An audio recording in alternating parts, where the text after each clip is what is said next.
Hello, we are here at Multimodal. I'm here with Paolo, and we wanted to do an updated tour of the space. So if you guys saw in the video about a year and a half ago, it was a bit ago, you guys saw that this is a really cool production space. A lot of people come here to either learn how to roast coffee, start their business, so on and so forth. Right. And things have changed a bit of, in the last year and a half. Right. And we wanted to show you guys an update video. Sure.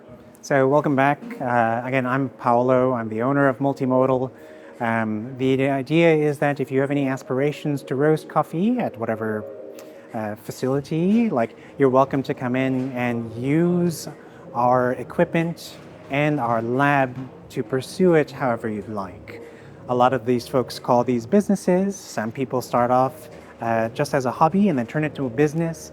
The barrier to entry into roasting is now accessible, right? Yes. It's accessible by anyone that has even an inkling for roasting, right? So if you start off as a hobby and it turns into this thing that you call a business, fantastic. You can grow it in a grassroots sort of manner. So let's take a walk through the facility and I'll show you what we have here. Yeah, let's go. So since we opened up, we've more than doubled our collective membership, right? And we roasted something like 400,000 pounds in the first year that we were here. And again, that was across many different members.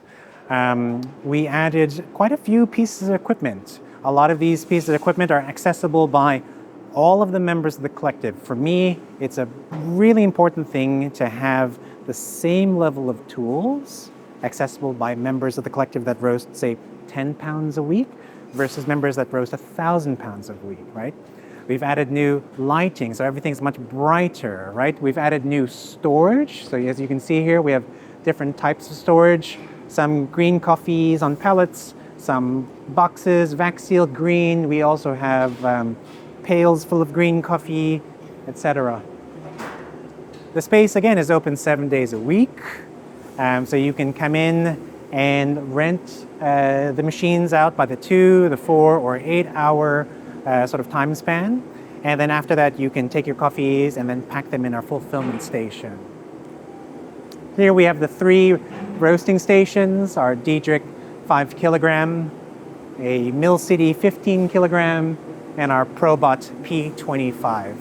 So we had these machines when we first opened, and in a year's time, we've definitely put them to use. They are still operating at full capacity, and members can rent these out up to 90 days in advance. So let's say you have like a farmer's market, or you have an event that you need to roast coffee for, you can plan ahead and roast as you need. Yeah, and what's nice about this is you can kind of graduate from each of the roasters, right? Like you can scale up the amount of roasting you do. And also, I did want to mention is like the roast curves and all of that, right? There is a thing where you can, if you have the same coffee, you can, roast it. You look at what other people are doing. That's the idea. So we use a coffee roasting software called Cropster. And so everyone has access to this cloud-based sort of roast log where everyone can study everyone's roast curves. And for me, that's really important, because when you buy a specific lot of green, you're investing in that green. And if you and, say, another roaster both purchase the same green, you can then taste each other's coffees, study the roast curves, and learn how to make it even better. Yeah, right? And a lot of the roasters here, as you see, there's people roasting here. There's Ethan over there roasting, who you might see in some videos. People talk to each other. A lot of roasters work together on projects, and it's a shared collective knowledge of roasting coffee, right? This is the nice thing about collaborative spaces like this in coffee, which, there are only a handful. Right. We actually have so many collective members now that we do this monthly event called the Multimodal Roaster Showcase, where we open the space to the public and feature members of the collective and their coffees, right? And that's a really, really fun event. It's always on the second Saturday of the month. So please, if you have time, come and see both the space and meet some of the roasters of the collective. Some of them are roasting really, really incredible stuff. And we're not just talking about, sort of daily coffees. We're talking about really exquisite competition lots, and they're doing it really, really well. Yeah. And as we see here, roasting is happening behind us. Yeah. So one of the key pieces of quality control equipment that we added to the space is a roasted coffee optical sorter. Now this one's by Coffee Machine Sales, so shout outs to Casper for all of his help and expertise. What this does simply is it takes roasted coffee and it separates it based into different piles based on specific parameters that you, the operator, put in. So for example, let's say you buy a lower grade Ethiopian coffee, one that has, say, darker, sort of more flavorful, nutrient-rich beans, and lesser, sort of, say, Quakery sort of beans. You can ask the color sorter and program it to separate those two lots. What we do simply is we take the coffees that don't make the cut, and we re-roast them actually, and then sell them to the local community at a big discount, right? And that's to make sure that nothing goes to waste, right? Yeah. So this is an excellent tool for a lot of the roasters here. We've also learned a lot about roasting from this tool because we've been able to separate specific lots into different piles and then taste them separately. One of the most wonderful experiences about this was taking a lot from Sumatra that had Arabica components and Robusta components. We separated them into two different lots where one was just the Arabica and one was just the Robusta, and we tasted them separately and actually found that they tasted better together. Wow. And that was really enlightening, right? Yeah, so this is a new addition from last time. Yes, absolutely. Yeah. Right. So You can have the roasted coffee gets loaded up into the top of the hopper, Ethan's put in the beans in there. right? And then if you come over here to the side and look to the right, you'll see the beans traveling down.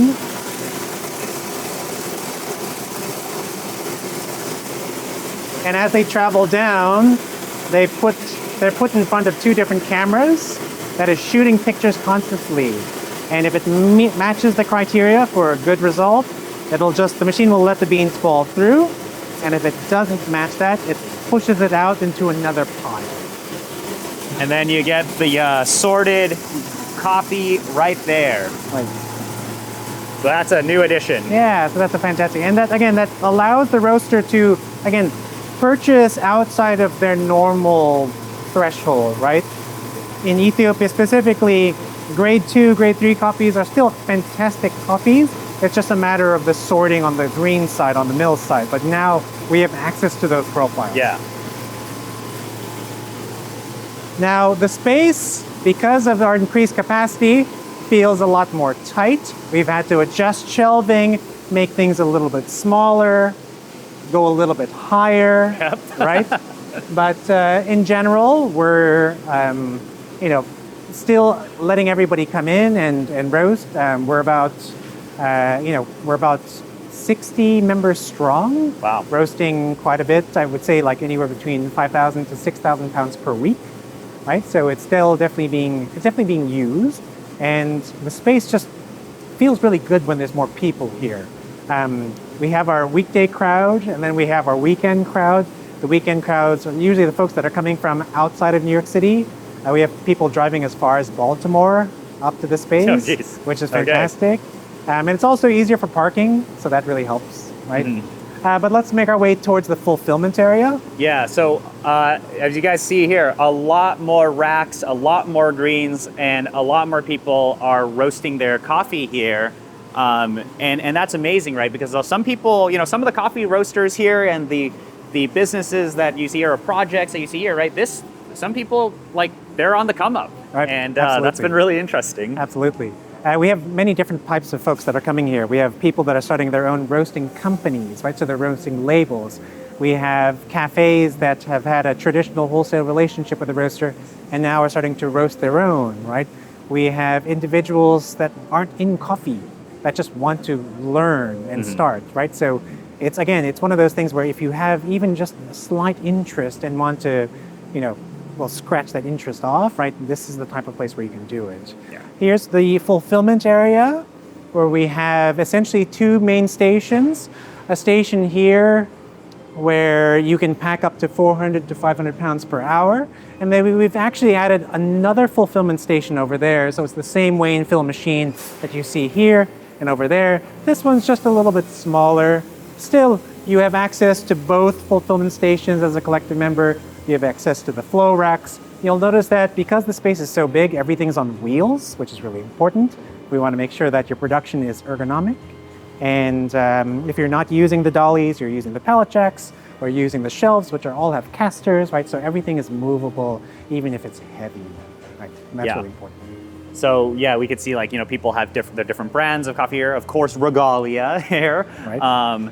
And yeah, this is just this really nice production space where people can come in, learn how to roast, and do the entire chain there. Then in here, right.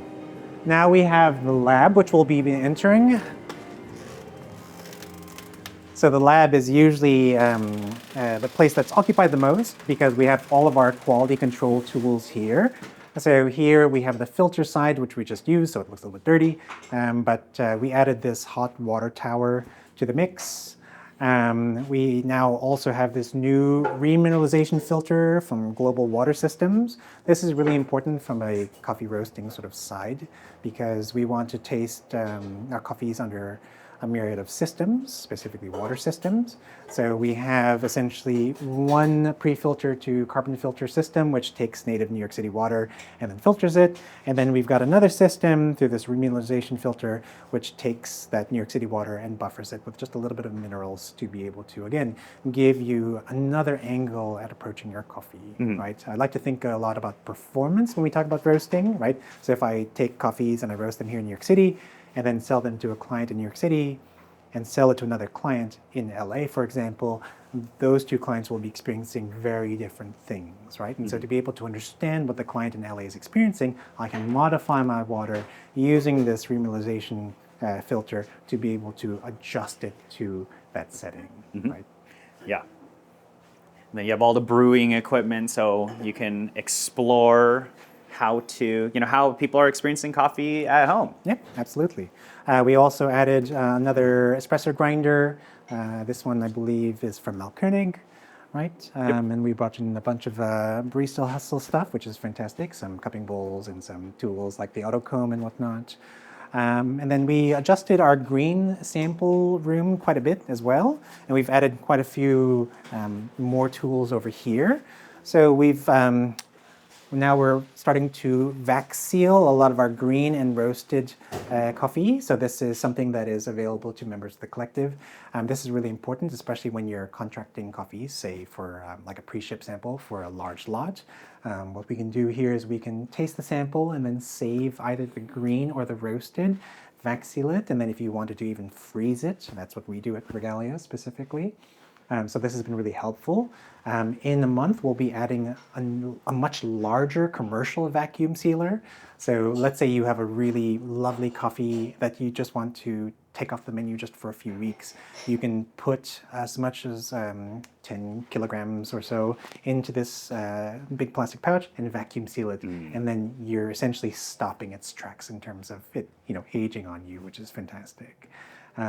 We go the next step and take that vacuum seal and then throw it into the freezer for that much more of a length of time. So yes, freezer here, freezer here.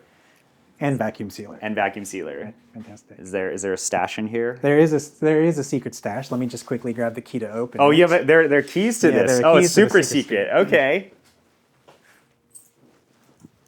Not for keys to the kingdom over here. Is this your secret stash? This might be my secret stash, but I can definitely give you a sneak preview.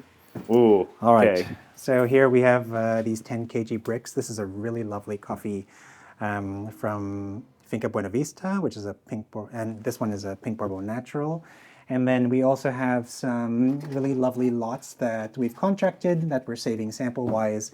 And so what's really interesting about this is once the arrival sample comes in, I can taste that against this, make comparisons, and have really effective communication with our importers, right? Yeah. That's really key.